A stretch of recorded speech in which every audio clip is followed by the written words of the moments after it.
Oh hey, and happy Pie Day. No, not Pie Day, Pie Day. Not pie, pie. Not pie, pie. Well, doesn't make a difference anyway, because we are going to be making pie, because pie sounds an awful lot like pie, and so to celebrate Pie Day, we're going to be making pie. Okay? Well, now that we've got that out of the way, the type of pie that I'm going to share with you guys today is actually one that's very special to me and my family, because it was my grandfather's favorite kind of pie, and that is cherry pie. Now, I've been working on this recipe for a very long time, and I think that I finally got it nailed down. It has the perfect balance of sweetness, tartness, it has a delicious flaky pastry, and you know what, kids? I've been working on this recipe for a very long time, and I have to say that the final product was well worth the wait. This is probably the best cherry pie that I have ever tasted in my life. But you know what? Let's get down to business. Let's get into it and celebrate Pie Day the right way. Today on the Blue Wizard Bakes.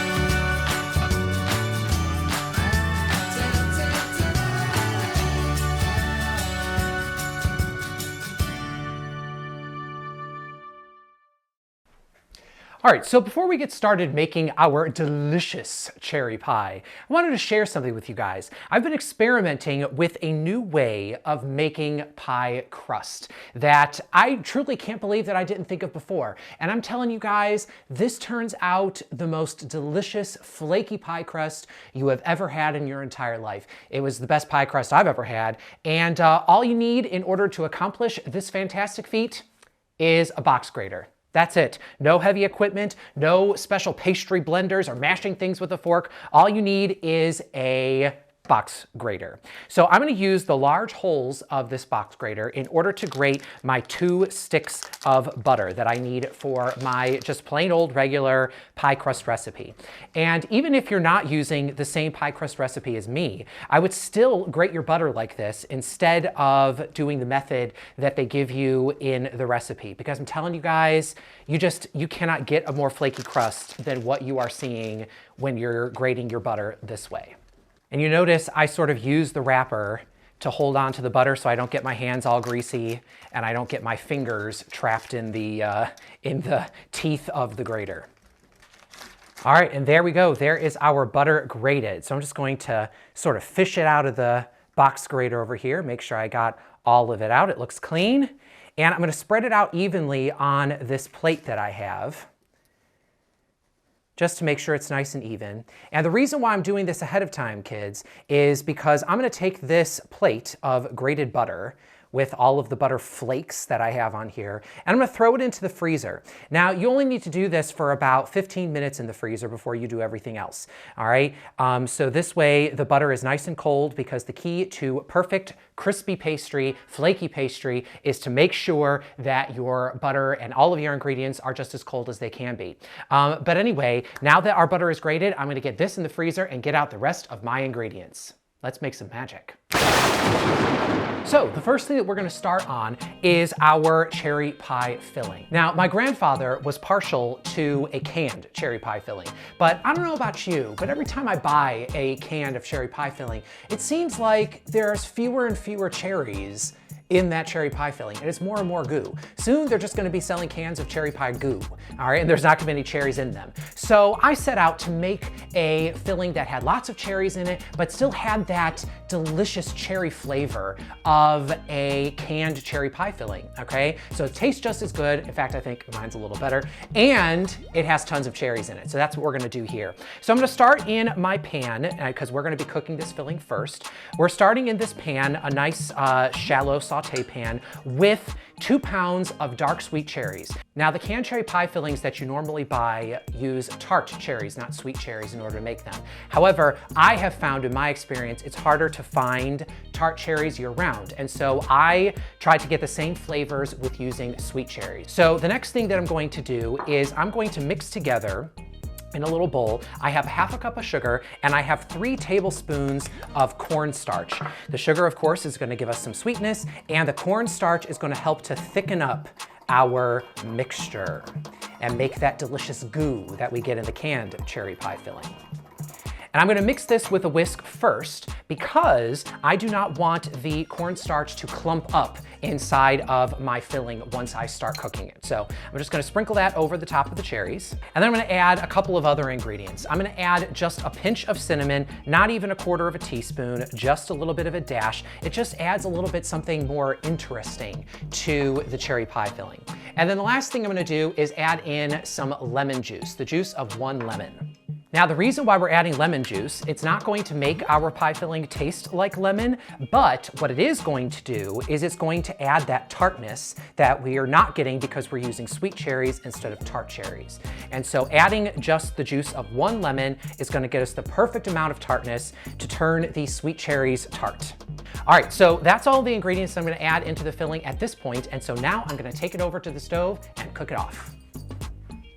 So to cook off our cherries, we are going to first start by setting our stove to a medium heat. Then we're going to just stir the cherries and all of their delicious things that we added up until it's evenly combined. I'm then going to let it sit at a medium heat until the cherries have defrosted, all of the sugar has dissolved, and they are swimming in delicious juice. Once this happens, then we're going to crank the heat up to high, and we're going to stir constantly until the cherry pie filling has thickened up so that when you scrape the bottom of the pan, it doesn't immediately rush to fill in the empty space. All right, so now that our cherry pie filling has cooked, it's time to add the last ingredient to the mix, and that is going to be a little bit of almond extract. Cherry and almond are 2 flavors that go really, really well together. And so I thought to add a little bit more interest and take this cherry pie filling over the top, I'd add a little bit of that. We're just gonna add in 1/2 teaspoon. And you guys know that even though I don't measure my vanilla, I do measure my almond extract because this stuff can be strong, so you do not want to go overboard with it. And then go ahead and stir it in. I can smell the cherry and almond coming off of the pot. It smells really good. All right, so now we're just gonna set this off to the side to cool while we work on our pastry crust. So for the dry ingredients of our pastry crust, we are going to add into a large bowl 2½ cups of all-purpose flour, 1/4 cup of sugar, and 2 pinches of kosher salt. And then we're just gonna whisk those dry ingredients together. All right, and now we have to add in our butter. Remember, our butter has been chilling in the freezer so that we can get it nice and cold. And we flaked it using the large holes on a box grater. And so I'm just gonna add that into the flour. Perfect. And so now what I'm gonna do is I'm just gonna toss the butter flakes into the dry ingredients just to make sure that they're evenly coated. And there you go. All of our butter flakes are nice and separated in the mixture, and they are evenly coated with the flour. So now we just need 1 ingredient to bring it all together, and that is some ice water. Again, guys, we're using ice water here because we want to keep this pastry nice and cold. So I'm just gonna add in, probably about 1/4 cup of ice water. And then I'm gonna use my spatula again to mix this up, just to get the water evenly incorporated into the flour and butter.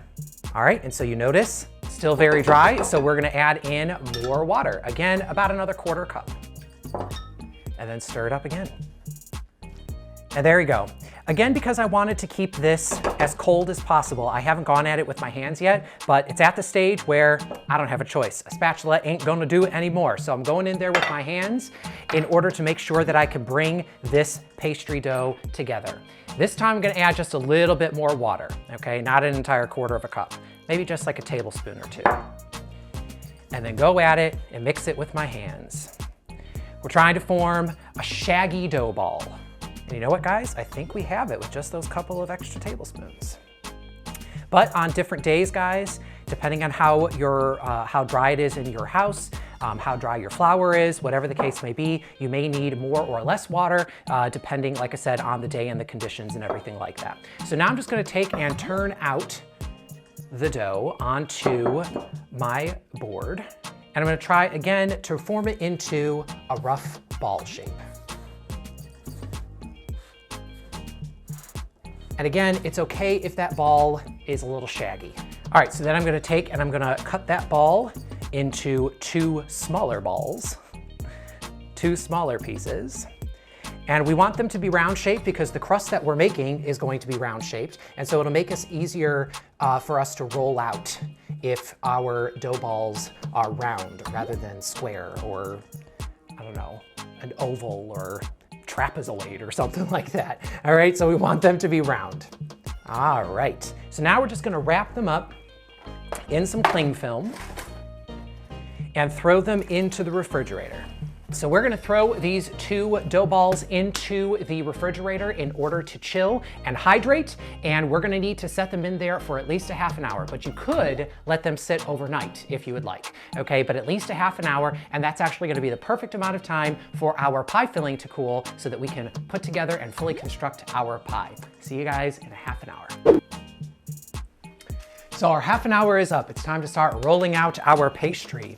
All right, so I'm gonna take my ball of dough and I'm going to sprinkle on my little mat over here, which you don't have to use a mat on a countertop or anything like that, but I like this one because it has the nice, it has these little measurements on it. So this way I know exactly how big my pie crust is. You don't have to do it that way. You can just use a ruler or something like that, or just guess, you know, but I like to make sure that it's as exact as possible. So I'm just gonna roll it out a little bit just to get it started. All right, and you'll notice that it starts to crumble a little bit, and that's okay. And the biggest key to getting a round crust and one that's nice and smooth is to keep turning it, okay? The more that you move the pastry, the better and more smooth and more round it's going to be, okay? So you notice I only just do 1 pass over it each time, and then I turn. Just keep rotating it, and you can see in this crust all of these chunks of butter. That's because of the method that we used where we flaked that butter first. And what I'm trying to roll this out to, in as close to a circle as possible, is a 12-inch round.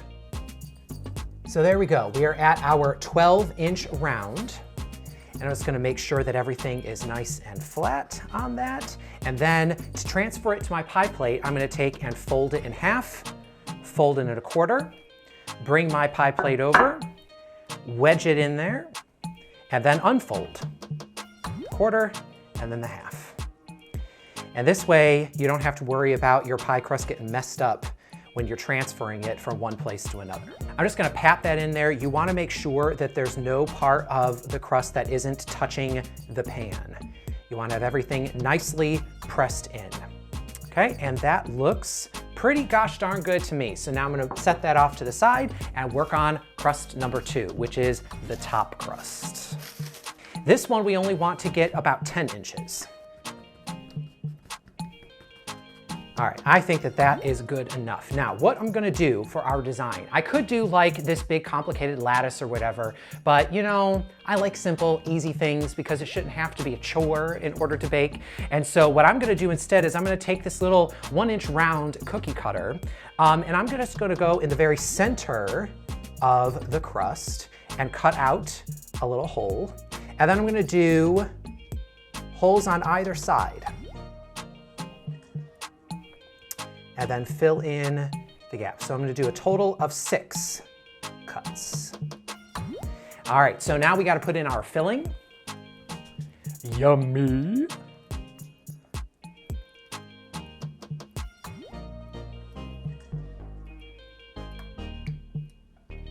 Get all of that delicious goo.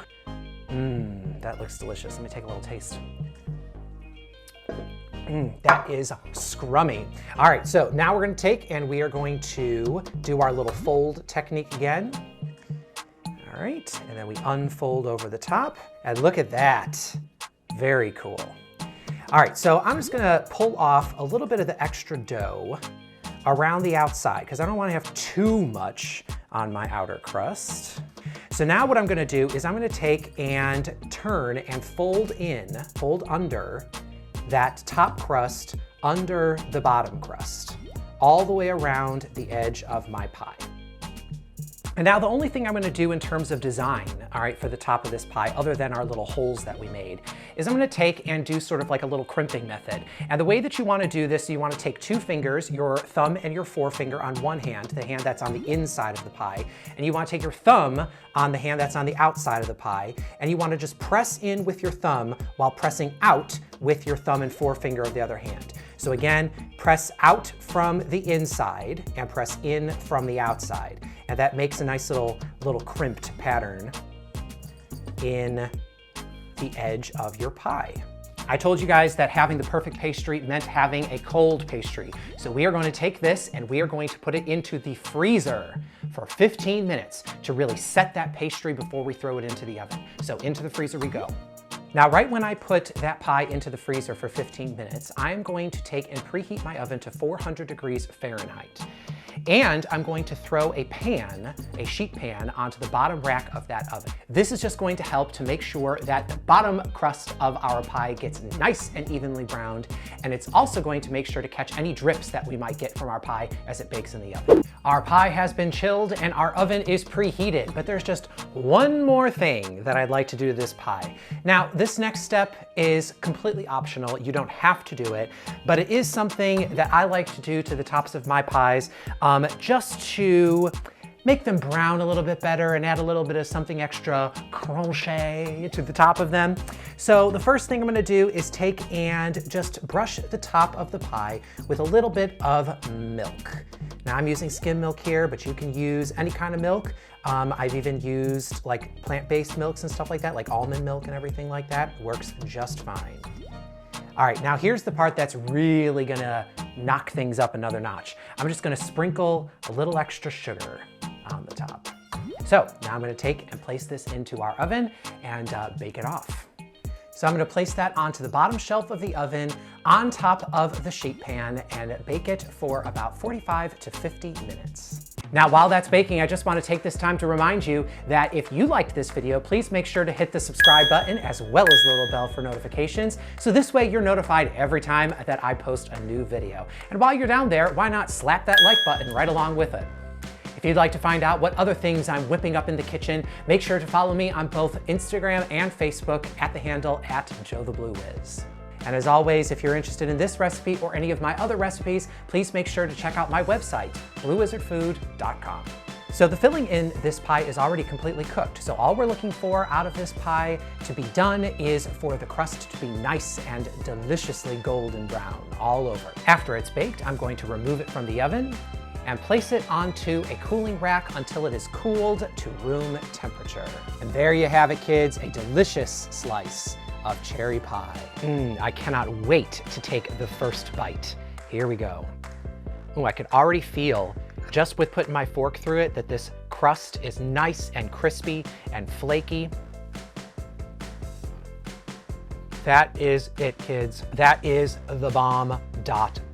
Grandpa would be pleased. It has the perfect balance between the tartness and the sweetness of the cherries. It has delicious, sweet, flaky pastry. And you know what? That little bit of almond and little bit of cinnamon that we threw in there, guys, it just really makes the pie. Okay, it is fantastic. It's such complexity of flavor, and truly, this is the best cherry pie I've ever had. Well, kids, that's all that we have time for here today on the Blue Wizard Bakes. Remember, you don't have to be a professional chef in order to make magic in your kitchen.